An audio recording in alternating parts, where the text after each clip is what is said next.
Have you ever discovered that the people you sacrificed your entire life for couldn't spare a single hour when your life depended on it? Imagine surviving open-heart surgery, waking up with stitches across your chest, flying home believing anyone, would be waiting for you, only to step outside the airport and realize you were completely alone. No family. No hug. No welcome home. Just a text message telling you to order a rideshare. But what my son didn't know was that 3 weeks before that heartbreaking afternoon, I had already made one quiet decision. A decision that would shake his perfect life to its foundation.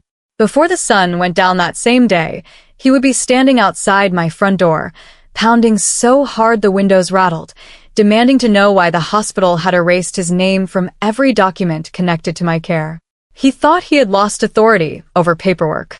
He had no idea he had already lost something far more valuable, a mother's trust.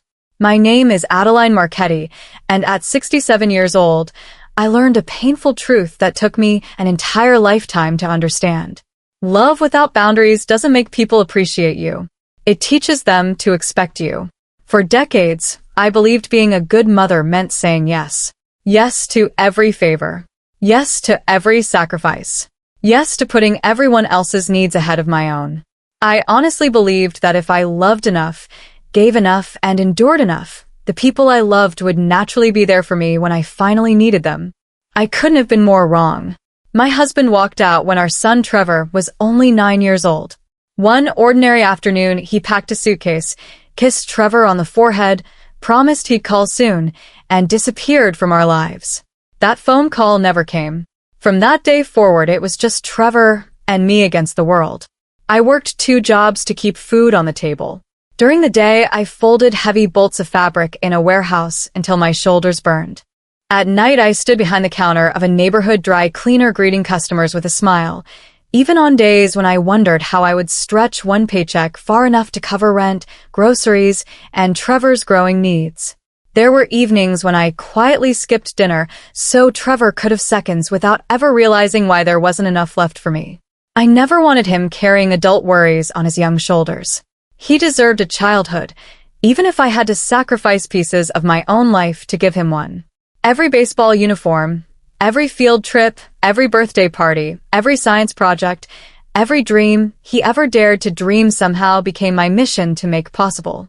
Watching him graduate from law school years later and build a successful career as a contracts attorney felt like crossing the finish line of a marathon I had spent decades running. When Trevor introduced me to Kimberly Marsh, I truly believed life was rewarding us for all those difficult years. Kimberly was intelligent, ambitious, organized, and wonderfully confident. She worked for a pharmaceutical distribution company and somehow managed to organize every minute of every day with remarkable precision. The first time she hugged me, she smiled warmly and said she'd always hoped for a mother-in-law who actually liked her. I laughed and admitted I'd always dreamed of having a daughter. At the time, we both meant every word.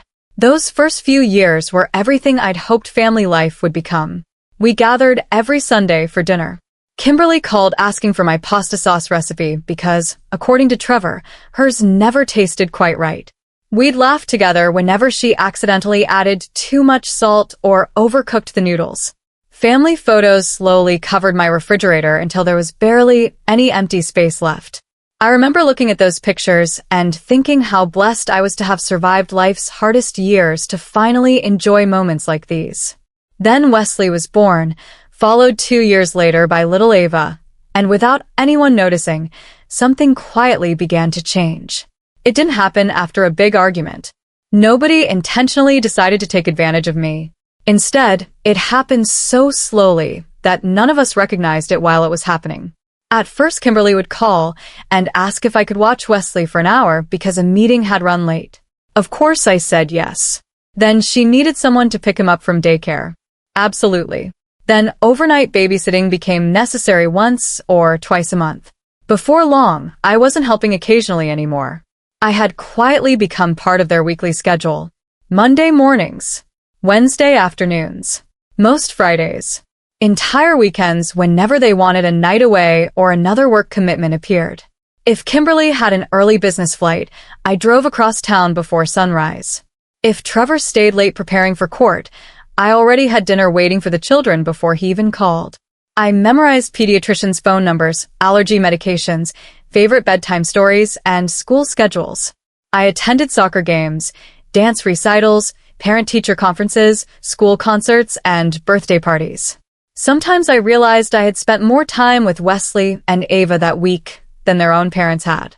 I never complained because I believed that's simply what grandmothers did. Family shows up. Family helps. Family doesn't keep score. One afternoon about 3 years ago, I was sitting in the elementary school pickup line for the 4th time that week when little Ava climbed into my back seat, buckled herself in, smiled through the rearview mirror, and innocently said, "Grandma, you're always the one who comes." I laughed and replied, "Well, sweetheart, that's what grandmas do." She smiled back and looked out the window, but her words stayed with me long after the drive home. At the time, I thought it was the sweetest compliment I'd ever received. Looking back now, I realize it wasn't a compliment at all. It was a warning. If grandma is always the one who comes, then someone else has quietly stopped trying. The years slipped by so quietly that I never noticed the balance in our family had completely changed. Somewhere along the way, I stopped being Trevor's mother and Kimberly's mother-in-law. Instead, I became something much more convenient. I became dependable, predictable, permanently available. Like electricity in a house, no one ever stops to appreciate it while it's working. They only notice when it suddenly isn't there. I didn't realize that painful truth until 6 months ago, when a routine appointment with my cardiologist changed everything. I still remember the way Dr. Harrison stared at my heart scan without saying a word. Doctors have a certain kind of silence that tells you something is wrong before they even open their mouths. Finally, he leaned forward and said softly, "Mrs. Marchetti, we found something concerning." My stomach dropped instantly. He explained that there was a structural weakness developing in my heart, something that had probably been progressing for years. Left untreated, it could become fatal without warning. Then he told me about a specialized cardiac institute in Cleveland where surgeons were performing an advanced procedure with very promising results. The surgery could save my life, but it carried serious risks. Open heart surgery always did. There was no guarantee I would wake up afterward. Oddly enough, I wasn't terrified of dying. I was terrified of becoming a burden. Who would take me to appointments? Who would stay with me while I recovered?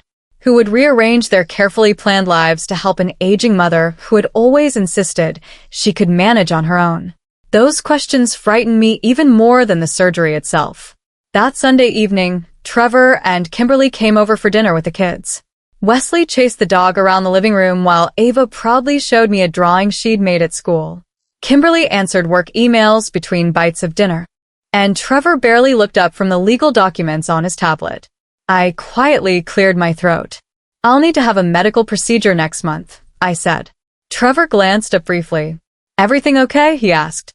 I forced a smile. "Nothing major. Just a minor outpatient procedure." Kimberly let out an obvious sigh of relief. "Oh, thank goodness," she said. For a second I thought it was something serious. She smiled and immediately returned to her phone. She had no idea how deeply those few words hurt. It wasn't because she intended to be cruel. It was because her relief told me something I had been afraid to admit for years. She wasn't relieved because I would recover. She was relieved because nothing in her schedule would have to change. For the rest of dinner, I barely spoke. I watched everyone laugh, discuss business meetings, soccer practice, dance recitals, and weekend plans while quietly wondering whether anyone around that table really saw me anymore. Driving home that night, I made a decision. I wouldn't tell them the truth. Some people might think that was unfair, but deep inside, I already knew what would happen if I admitted I needed open heart surgery. Someone would explain how busy work had become. Someone would remind me how full the children's schedules were. Someone would promise to visit as soon as things settled down. I didn't think I had the strength to hear those words before walking into an operating room. So I chose silence. 2 weeks later, I boarded a flight to Cleveland completely alone. As I walked through the airport, I noticed families hugging goodbye, husbands carrying their wives' bags, children waving excitedly at grandparents. Everyone seemed to have someone walking beside them. I had only myself. The Cardiac Institute was clean, quiet, and intimidating. Nurses checked me into my room while helicopters landed on the rooftop every few hours, carrying patients whose lives had changed forever. Mine was changing too. The consent forms seemed endless. Every page listed another possible complication: stroke, cardiac arrest, internal bleeding, emergency transfusions, even death. I signed every document with surprisingly steady hands. That evening I called Trevor. "How are you feeling?" he asked. "A little tired," I replied. "Well, get some rest," he said. "Ava has her dance recital tomorrow morning, so we're leaving early." I smiled even though tears had already begun forming in my eyes. I wanted to tell him everything. I wanted to tell him I was terrified. I wanted to tell him there was a chance I might never speak to him again. Most of all, I wanted him to say, "I'm getting on the next flight." Instead, I simply whispered, "Go enjoy Ava's recital. She'll remember that forever." "Love you, Mom," he said. "Love you too," I answered before hanging up. The room became painfully quiet. Hospitals sound different after midnight. Heart monitors beep steadily. Footsteps echo through long, empty hallways. Nurses speak in hushed voices outside closed doors. Sleep never came. I lay there staring at the ceiling, realizing something that should have been obvious years earlier. I knew my grandchildren's favorite foods, their allergies, their teachers' names, and every detail of their daily routines. Yet if someone had asked my own son which hospital room I was lying in, he wouldn't have known. Not because he didn't love me, but because somewhere over the years we'd quietly allowed convenience to replace closeness. Just before sunrise, there was a gentle knock on my hospital door. Expecting another nurse, I looked up and froze. Standing there with a small travel bag over one shoulder was my younger sister, Rosalind. We hadn't embraced in nearly 20 years after allowing an argument over our mother's estate to grow into decades of silence. Yet 2 years earlier, we'd cautiously found our way back to each other through a simple phone call that slowly rebuilt what pride had destroyed. Now, without hesitation, she had flown hundreds of miles, simply to be with me. She crossed the room and wrapped her arms around me, as gently as possible. "I wasn't going to let you do this alone," she whispered. Those words shattered something inside me, because they were exactly what I'd secretly hoped to hear from someone else. Rosalind stayed beside me the entire day, making jokes with the nurses, distracting me whenever fear threatened to overwhelm me, and holding my hand until it was time for surgery. Early the next morning, as nurses wheeled my bed toward the operating room, she squeezed my hand tightly and smiled through her own tears. "I'll be right here when you wake up," she promised. As the anesthesia slowly blurred the bright lights above me, I held onto those words with everything I had, because for the first time in a very long time, someone had chosen to simply show up.